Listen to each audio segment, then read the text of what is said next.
The Banana Battle. Whee! Jimmy Bear comes whooshing down the enchanted slide, landing in the thick fronds of a fern. Next comes Lita Lamb with Hoppy Rabbit tumbling after. Where are they? Jimmy looks up at the tall trees all around. Thick vines hang down like ropes. He starts to say, "I think we're in the jolly jungle," Lita shouts. "I was going to say that," Jimmy grumbles. "Shush, you two," Hoppy tells them. Her ears are pricked up. She's listening. "There's someone there," she whispers. Lita and Jimmy listen as well.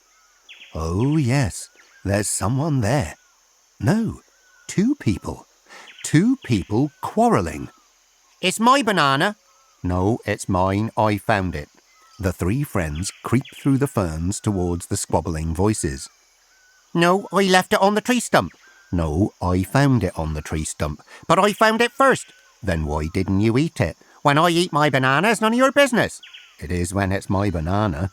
The three friends can now see a chimpanzee dangling by one arm from a vine, trying to snatch the banana in question from a gorilla who keeps moving the banana out of reach.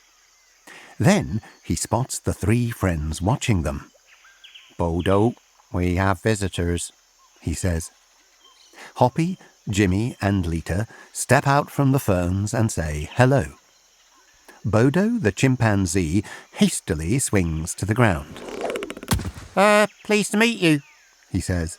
"I'm Bodo, and this is my friend Bongi. Well, he was my friend, then he took my banana, which I found, so it's mine, and now he says that he found it and that it's his, but it's mine because I found it, and he—" The little chimp gushes so quickly that Jimmy, Lita and Hoppy can't take it all in.